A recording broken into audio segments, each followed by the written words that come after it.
Welcome to Daily Current Affair. Today is 23rd of September 2022. The question is Global FinTech Fest 2022 held at New Delhi, Chennai, Bengaluru और Mumbai. So answer is D, that is Mumbai.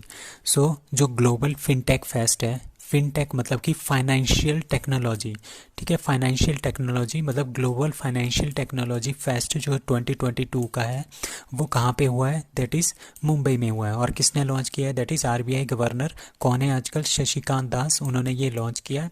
और global fintech fest 2022. और इसमें क्या क्या बोला गया है? इसमें तीन मेन चीज़ें बोली गई हैं कि जो रुपए का क्रेडिट कार्ड है उसको हम यूपीआई में यूज़ कर सकते हैं, यूपीआई लाइट में भी यूज़ कर सकते हैं, और भारत बिल पे जो कि क्रॉस बॉर्डर बिल पेमेंट्स के लिए यूज़ हो रहा है उसमें भी हम रुपए कार्ड का यूज़ कर सकते हैं, रुपए क्रेडिट कार्ड का, ठीक है. आरबीआई गवर्नर कौन है? That is Shashikant Das.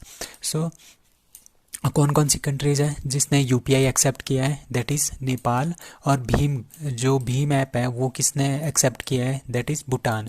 B से आपने याद रखना है भूटान और यूपीआई का याद रखना है नेपाल. तो ग्लोबल फिनटेक फेस्ट 2022 कहाँ पे हुआ है? That is Mumbai.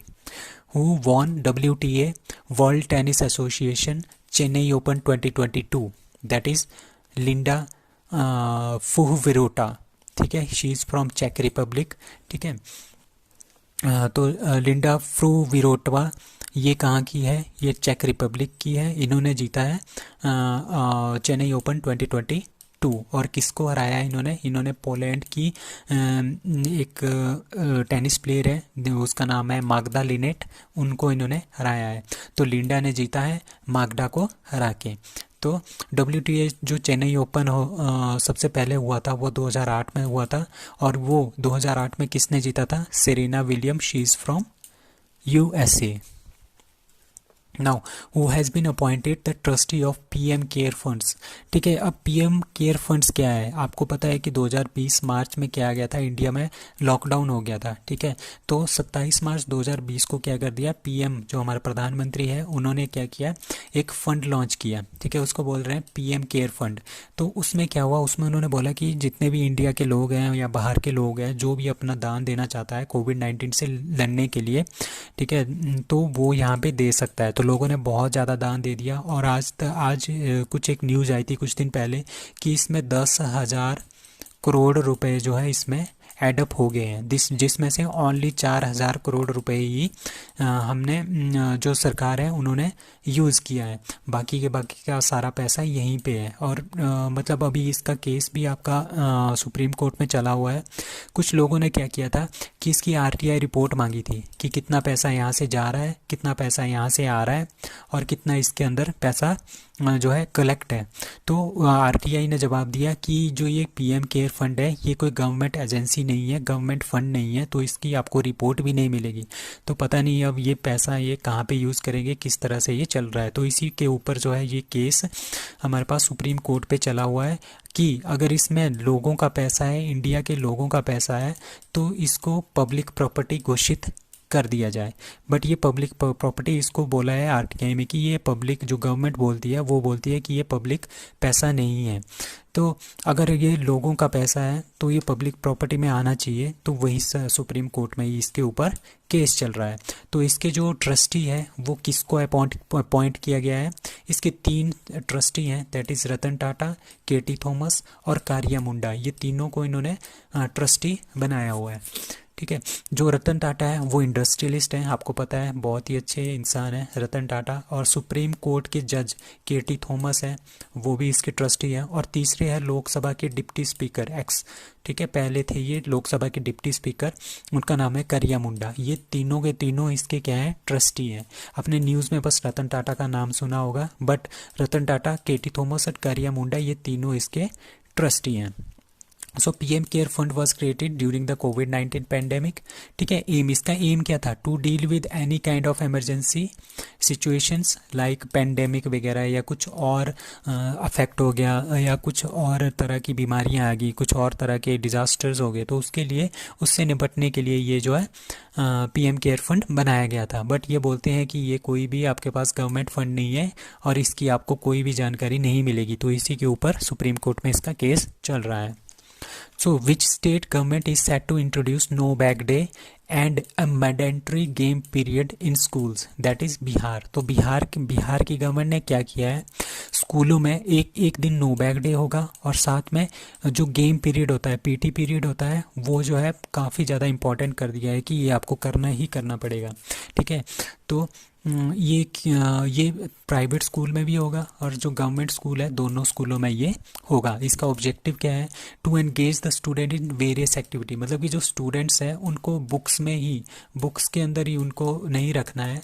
ठीक है, उनको कुछ और वेरियस एक्टिविटीज़ भी करवानी है, स्पोर्ट्स एक्टिविटीज़, कुछ कल्चरल एक्टिविटीज़, तो इस तरह की एक्टिविटीज़ तो उनको करवा सकते हैं। तो बिहार गवर्नमेंट ने ये कर दिया है कि एक नो बैग डे होगा, हफ्ते में एक बार नो बैग डे होगा, और गेम पीरियड जो पीटी पीरियड होता है वो होगा ही होगा, वो काफ़ी मैंडेटरी है, वो होना ही चाहिए। ठीक है, उसके बाद at least once a week student will come to school only with their lunch boxes, only उनका लंच बॉक्स उनके साथ होगा, कोई भी उनके पास बैग्स नहीं होगा, कोई बुक्स नहीं होगी। तो ये सारा का सारा जो दिन होगा उसको डिवोट करेंगे प्रैक्टिकल एंड एक्सपेरिमेंट लर्निंग में। जैसे हमारे पास प्रैक्टिकल की जो थिंग्स होती हैं, एक्सपेरिमेंटल थिंग्स होती है, ठीक है, उसके वो करवाया जाएगा उस दिन पे। तो ये इनिशिएटिव है नेशनल एजुकेशन पॉलिसी जो 2020 है, उसके अंतर्गत ये एक तरह का उसी के अंदर ये इनिशिएटिव है और वही इम्प्लीमेंट किया है किसने, बिहार गवर्नमेंट इसको इम्प्लीमेंट करने जा रहा है।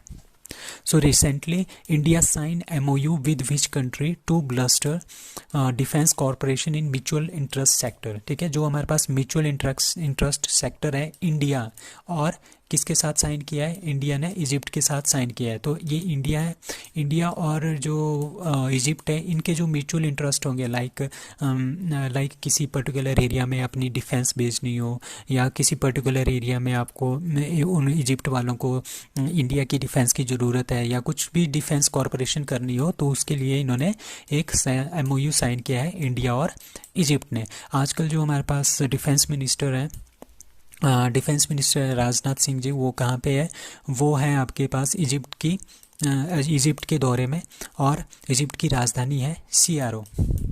ठीक है, कायरो बोलते हैं इसको, जो इजिप्ट की राजधानी है। तो defence minister of India that is Rajnath Singh और जनरल मोहम्मद जाकी फ्रॉम इजिप्ट, इन्होंने ये आपस में MOU साइन किया है।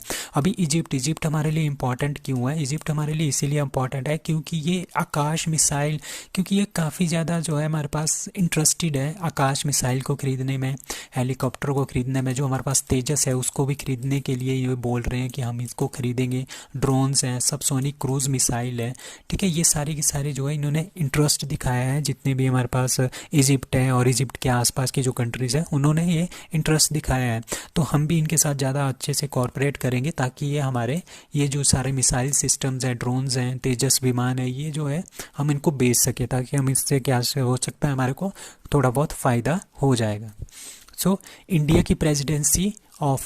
presidency of AIBD, Asia Pacific Institute of Broadcasting Development, has been extended for that is 1 year। ठीक है, तो इंडिया आजकल AIBD का प्रेसिडेंट है। AIBD क्या है, Asia Pacific institute of broadcasting development, मतलब कि जो इलेक्ट्रॉनिक मीडिया है एशिया और पैसिफिक रीजन में, एशिया पैसिफिक रीजन में जो इलेक्ट्रॉनिक मीडिया है, एशिया पैसिफिक रीजन कौन सा आता है, एशिया वाला जो इंडिया वाला है, कंबोडिया वगैरह जो यहाँ पे कंट्रीज आती है ना, Cambodia, Malaysia, Laos, Cambodia, Vietnam, और यहाँ पे जापान, चाइना, और यहाँ पे ऑस्ट्रेलिया, न्यूजीलैंड, तो ये सारी के सारी कंट्रीज़ बोलते हैं, एशिया पैसिफिक एरिया बोलते हैं इसको।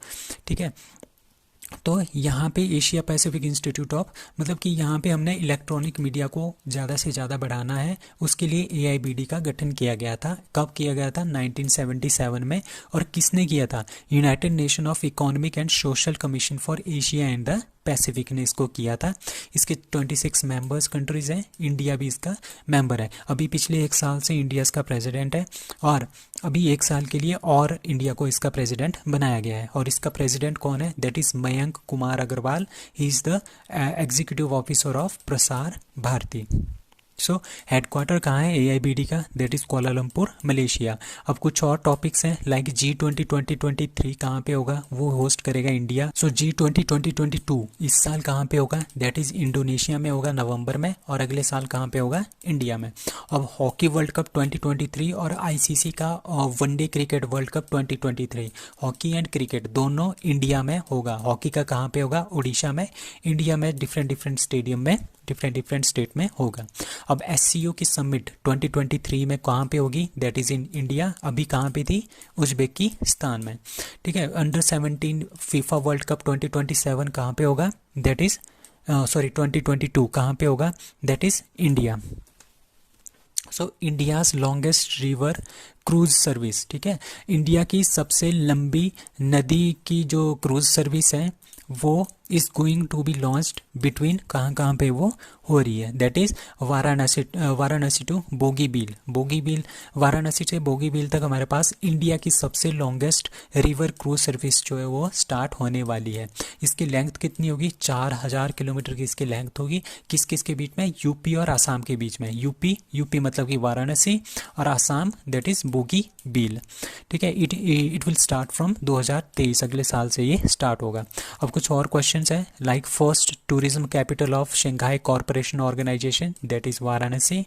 Central Hindu college of Varanasi is made up by, that is Annie Besant. Annie Besant जो है 1917 में इंडियन नेशनल कांग्रेस की क्या बनी थी, प्रेसिडेंट बनी थी, और पहली फीमेल प्रेसिडेंट थी, और पहली फॉरेनर फीमेल प्रेसिडेंट भी यही थी इंडियन नेशनल कांग्रेस की 1917 में।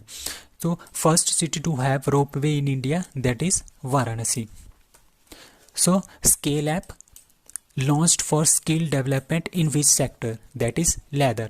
तो जो स्केल ऐप है वो लेदर इंडस्ट्रीज़ को ज़्यादा से ज़्यादा हमने डेवलप करना है, तो इसके लिए इसका यूज़ कर रहे हैं। तो एल से आपने याद रखना है, that is leather.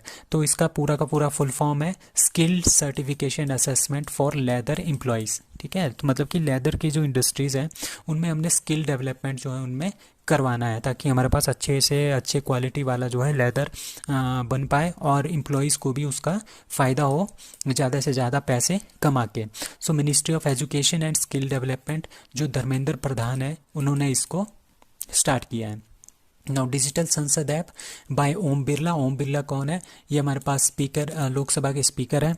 To tell people about parliament work, मतलब कि पार्लियामेंट में किस तरह से वर्क हो रहा है, क्या क्या चीज़ें हो रही है, वो सारा का सारा डिजिटल संसद ऐप में होगा। अब IU ऐप कर्नाटका गवर्नमेंट ने स्टार्ट किया है। ठीक है, ये किस लिए किया है, to remove the disease by yoga. Yoga और जो और चीज़ें होती हैं ना, योगा वगैरह या व्यायाम वगैरह होते हैं, जो भी होते हैं, तो उनमें उसके थ्रू हमने क्या करना है, अपने डिजीज़ को रिमूव करना है।